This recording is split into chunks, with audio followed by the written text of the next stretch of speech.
Uhuru Kenyatta tayari anazungumza katika kongamano la 4 la waendesha mashtaka Afrika Mashariki kule na Mombasa, na mtusikize. Here. So to get to the point, ladies and gentlemen, we convene here today to reaffirm our shared commitment to combat emerging transnational organized crimes such as terrorism, corruption, drug trafficking, money laundering, counterfeiting and smuggling, and offenses against wildlife, and also our cultural property. But allow me, before we delve into these 3 substantive reflections, the subject of this conference, let me contextualize the reality that we are all confronted with. Indeed, with the dawn of the new millennium, crime as we knew it has dramatically changed and expanded into new frontiers. Less than 2 decades ago, cybercrime was a niche concern. Cryptocurrency was still an abstract concept, and the manipulation of digital resources to facilitate or obscure real-world crimes was relatively rare.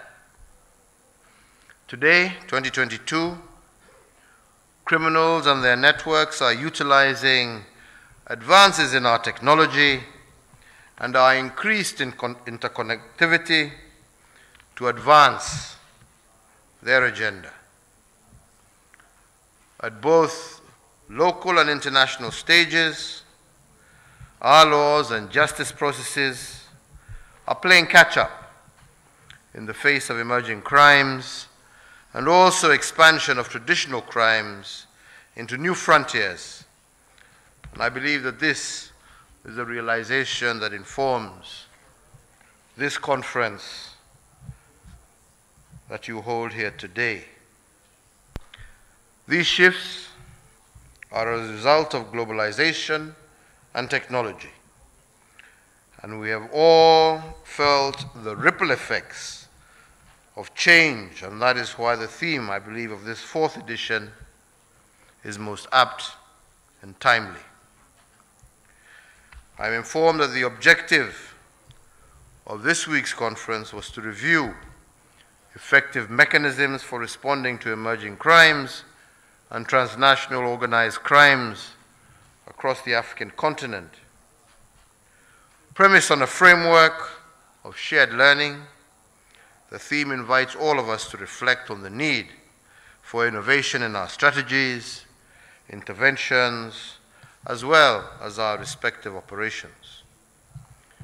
But more importantly, the theme also demands of us to rededicate ourselves to our global commitments to combat transnational organized crime, and to do so collectively in a collaborative manner, but to also do so innovatively and in a manner that nonetheless always upholds our fundamental values. And so the key question we should ask ourselves is why nations should invest their efforts and resources in this endeavor. Available estimates by the United Nations Office on Drugs and Crime indicate that annually, illicit revenues and proceeds of crime equal more than $2 trillion globally. Africa itself loses roughly $88.8 billion in illegal financial flows each year, which is equivalent to 3.7% of our continent's GDP. In effect, our continent loses more wealth each year than it gains by at least $40 billion. This empirical evidence demonstrates clearly why the war against corruption, and indeed transnational organized crime, is a worthy investment for our governments. The resources Africa is losing would otherwise greatly benefit our development agenda and enable us to create an even more glorious future for our citizens. So what we have seen as our success and what anchors us in this war, I think firstly, it is the deliberate adoption of a multi-agency approach which we have done here in Kenya. Transnational crimes cannot be tackled without cross-institutional as well as cross-border cooperation. Transnational organized crime networks continue to exploit legitimate public institutions established to support financial and business services. Preventing and containing transnational organized crime therefore demands a concentrated cooperative effort by all actors in the prevention, investigation, prosecution, and asset recovery segments of the justice chain. And it is critical that we maintain open dialogue, both formal and informal, and continue working in close partnership.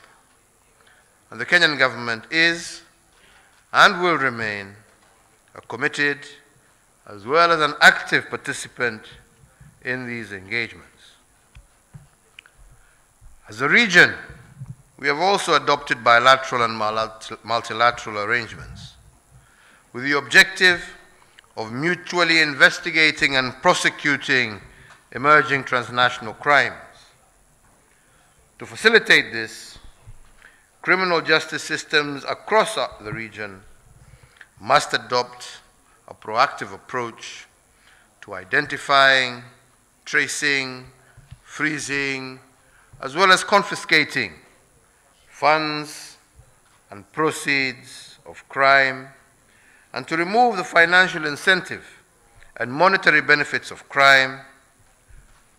This will ensure our success. So through you, Bwana Chairman, I want to laud the efforts made by the East African Association of Prosecutors to expand the scope of membership and cooperation to the wider East African region in recognition of a need to strengthen regional cooperation in the investigation and prosecutions of transnational organized crime. These structures have similarly been replicated amongst investigative, intelligence, and asset recovery agencies whose deliberate cooperative framework begins in country before expanding in the region. The next point is that we recognize that due to the complex and constantly evolving nature of crime, continuous education and training are ancillary to boosting and bolstering our areas of expertise and knowledge in the identification and prevention of criminal activity. Our ability to deliver justice is not evolving, unfortunately, as quickly as the criminal's capacity to evade justice, and this we have seen. It is in line with this objective that Kenya has continuously enhanced our budgetary allocation to criminal justice agencies like the Office, the Public Prosecutor, and our investments in this sector have allowed for the establishment of training facilities such as the ODPP Prosecution and Training Institute, which provides continuous training for prosecutors and other criminal justice actors. The Institute also serves as an institution for legal development and resource building, and a key element for the reform and improvement of our prosecutorial practices within the East African region and also Africa at large. A further effective strategy has involved the use of institutional as well as legislative reform actions to transform the criminal justice sector.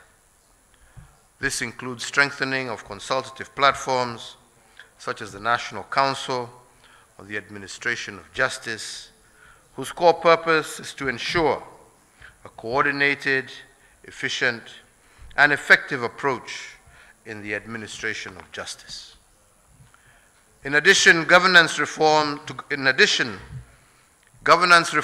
targeted at key public sector institutions have also been identified as a critical multiplier. Countries with weak governance systems have experienced increased incidences of corrupt officials turning a blind eye to transnational organized crime activity. Kenya has thus identified corruption as a critical national security threat, and required is continuous monitoring and reporting as part of the national security architecture. Additional considerations that are significant in our endeavors include cooperation in the area of border security and the deliberate effort to enhance public awareness on transnational crime as a national security threat in order for us to be able to enlist our citizens' participation. Ladies and gentlemen, these efforts would be greatly enhanced if implemented through joint regional platforms. Noting the evolving nature of transnational crime, a regional approach to planning, budgeting, and execution of jointly agreed measures would significantly improve the efficiency of our response actions. We need to continuously interrogate our laws to ensure that they are fit for purpose and capable of cross-country implementation. And I'm glad that this conference has provided an avenue to discuss these matters and to ensure that criminals do not use our borders as a shield against justice and accountability. Within our own East African community, harmonization of laws relating to illicit financial flows have thus far facilitated the surrender of seized gold here in Kenya back to Tanzania, to mention but just one example. Such measures will enhance the East African region's strategy for combating money laundering, countering terrorism financing, and countering the proliferation of cross-border crimes. Our cooperation and collaboration with each other should lead to increased mutual legal assistance and extradition requests, as well as enhanced formal and informal channels of communication for efficient and effective investigation and prosecution of transnational organized crimes. Additionally, sharing of information and intelligence among law enforcement agencies should also be strengthened through the establishment of a regional database. So, ladies and gentlemen, as I conclude, I want to once again thank the Office of the Director of Public Prosecutions. I want to thank the Indian Ocean Prosecutors, the East African Association of Prosecutors, for graciously hosting this conference. May this assembly be one that leads all of us to build a long-term strategy for dismantling criminal enterprise and create a platform for a crime-free future. And I conclude by saying, ladies and gentlemen, that any system is as good as the people who run it. And as we look at ourselves, we must also look at ourselves from a point of integrity. Because yes, we are prosecutors, we are magistrates, we are presidents, but do we do as we say, or do we say and do and close our eyes when it's... Anyways, I don't want to go there. Just, you know what I'm trying to say. We can only be as good as we are. So mine is to pray that we become people of integrity. Because without integrity, you cannot uphold a criminal justice system. Without integrity in prosecutor's office, you cannot deal with the issue of corruption. Without integrity in our courts, without integrity in our government officials and civil servants and politicians, you will not succeed in this battle. Integrity is the key. And we need to be able to look at ourselves straight in the eye. You know, you are independent, but I'm sure you should be able to tell this man if you think he is corrupt. Mwambie. Yeah. You know me, if I say, he'll say I'm interfering in his office. But your colleague can tell you. You see? And then judges also look at each other in the eye. You know each other. You know what you do. Yeah? Don't hide behind your independence. You know? Talk to each other. That's part of learning. If you know your colleague is also not following the right path, it's your responsibility to point them out. Anyway, I wish you all the very best. I know you will succeed in your endeavors, and may this assembly be one that leads us to build together a long-term strategy, as I said, on how we shall work together, how we shall succeed in this battle together. And ladies and gentlemen, this is not only important, but it is a must if our continent of Africa is to achieve sustainable and equitable social economic development, and indeed to truly join the League of Developed Nations with an honest, transparent, judicial and legal system. May God bless you all. Thank you very much.